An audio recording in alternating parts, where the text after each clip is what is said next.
let's not take credit for our father's good deeds. So who were the Goths? Well, I don't know, but I have some ideas. I keep coming back to this map because it's really rich and probably one of the more honest maps out there.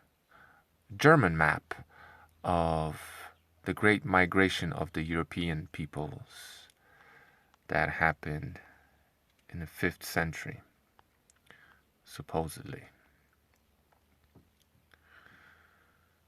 So, as some researchers have pointed out, the people that the Romans called the gods, the Greeks called the Scythians. And you'd be very hard pressed to find Scythians and Goths on the same map. Why is that? We do have the Styrian, I don't know. Any relation to the Saka people, the Scythians? Probably one of the offshoots of that confederation of tribes, probably. Anyway, as far as who they were ethnically, the Goths, history tells us they were Germanic, which doesn't make any sense because supposedly they came from here somewhere, right? Scandinavia and into Europe. And they're called Germanic when Germany didn't exist at the time. And it's a concept, it's a modern day concept that's only about 150 years old insofar as a German identity. So how it's impossible that these people that came from here and down to there were Germanic. That doesn't make any sense, right? Germania is here, geographical area, had nothing to do with ethnicity, Germania. It was a geographical area named by Romans, meaning those foreigners over there, those mountain men over there. That's what that meant. Germania wasn't here, so the people that came from here, how could they be Germanic? Right? Doesn't make any sense. How can a Gothic language that's older than the German language be a Germanic language? It doesn't make any sense.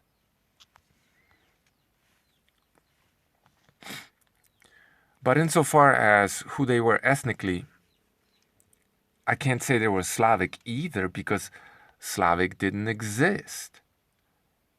There seems to be some overlap, but the Slavic identity is more modern too. But who I think they were Proto-Slavic people, Proto-Germanic people, or modern-day German people, Proto-Scandinavian people. Not to say that there weren't other influences there, but I think they contributed genes to all of those populations. The Scythians, the Goths, right? I've talked about many times about how if these people spoke anything similar to modern day German, right, you would be finding evidence of the German language in some of the places of names of some of these places, right? No, we find Cordoba, right? We find Zagura in Africa. We find a lot of Slavic names in these different countries, right?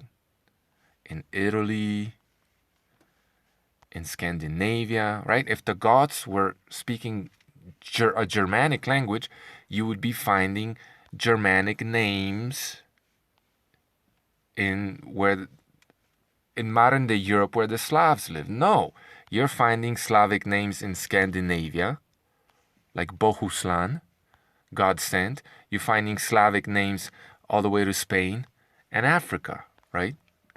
Because, as I've proved many times before, the Vandals, for example, were Proto-Slavic people. Not Slavic because Slavic didn't exist, but the language that they spoke obviously was very similar to Slavic or a Proto-Slavic language. The same with the Suebi, which were probably the Swavians, right? And Helmut from Bremen, that I keep coming back to, tells you that the Rugi, and the Heruli were Slavic peoples, right? Just as this map tells you. It says right here, Slavic people. Ostrogoths, West Goths, right?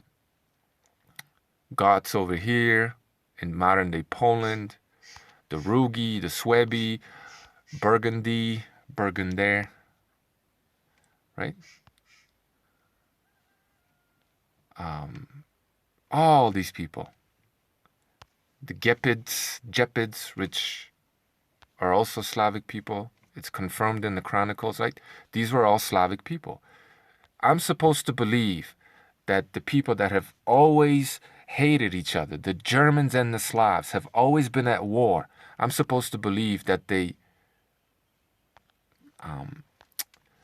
were part of this one huge nation right here? That doesn't make any sense. Some of these Slavic people were obviously Germanized, just as the Goths were Germanized, just as Gothic was Germanized. And they call it a Germanic language now, right? This is the Germanization of peoples and history. A bunch of nonsense. Anyway, who was Odoacer or Odovacar or whatever? Who was he? Well, he was an East Germanic. Wikipedia will tell you this, right? East Germanic leader. So from here, right?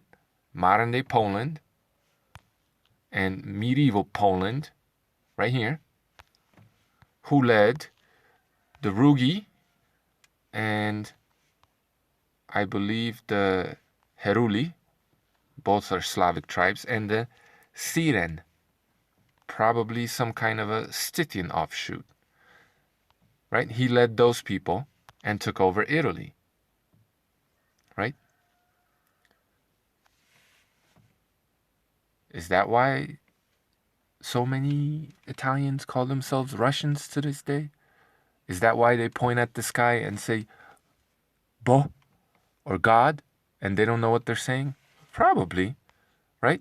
I've covered this in extensive detail, okay? So I'm not saying that the Goths were Slavs because that seems to have come later.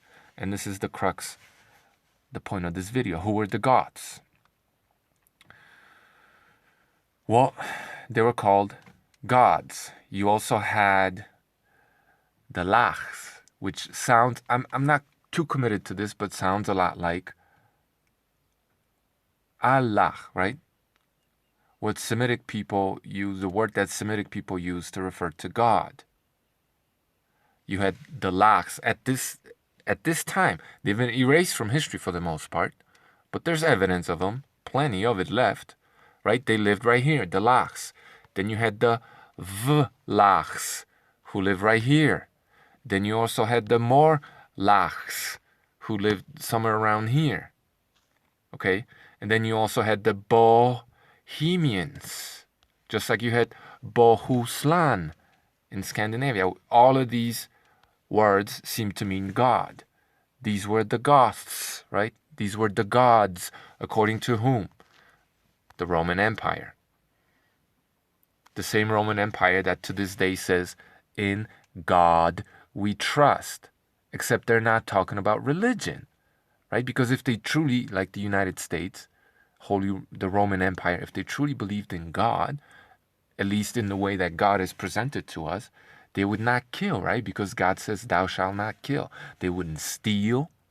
They wouldn't do all these evil things that they do today, right? Murder innocent people all over the world with their military campaigns, right? They're breaking that commandment.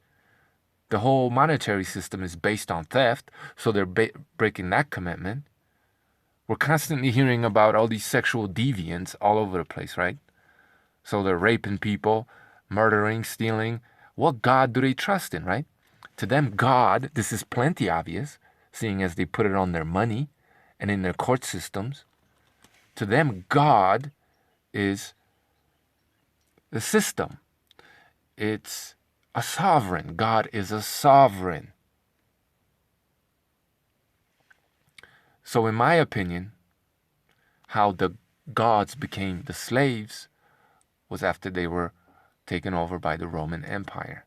And this Roman civil law or maritime law, martial law, law of constant, the civil war that spells constant warfare, right? They were conquered and that was imposed on them. And that's how the gods, sovereigns, people who ruled themselves, became the slaves of the Roman Empire. It's just a theory. It seems to make sense to me.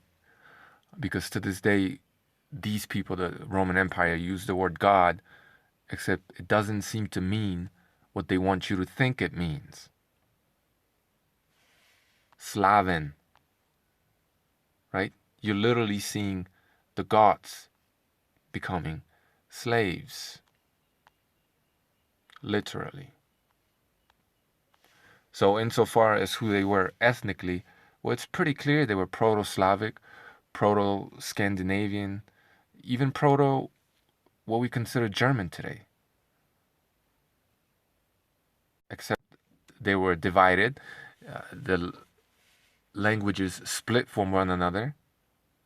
And the Western Goths, right, if you will, were influenced by Semitic culture. Semitic culture spreading Semitic religion of Christianity, right? Of course. Of course.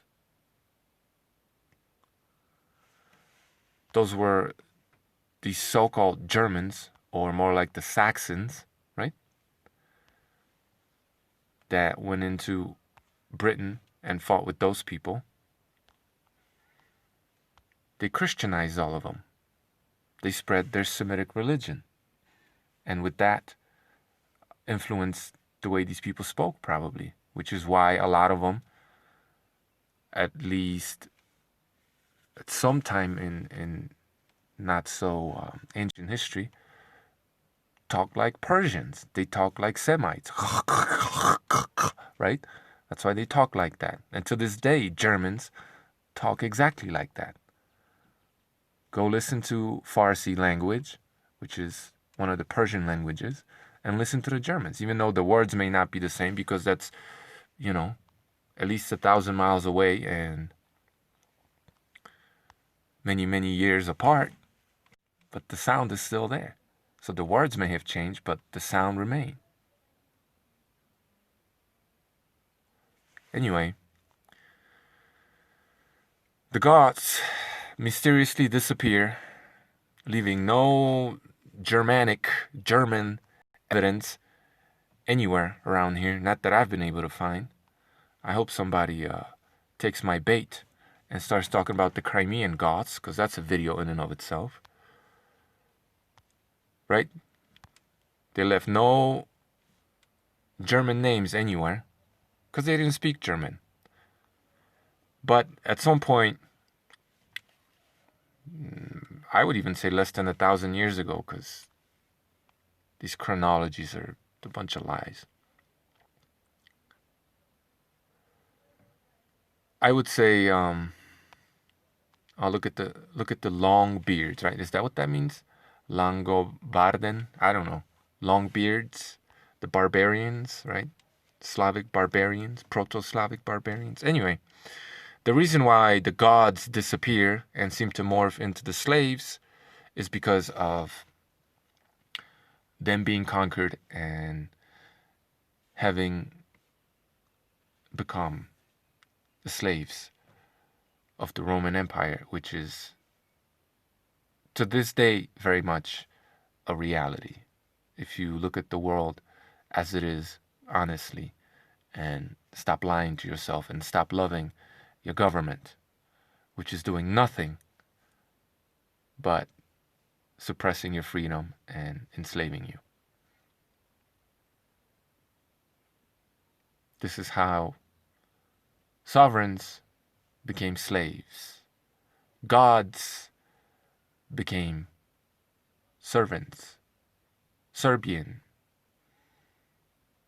How the Lachs and the Bochs became Slavs.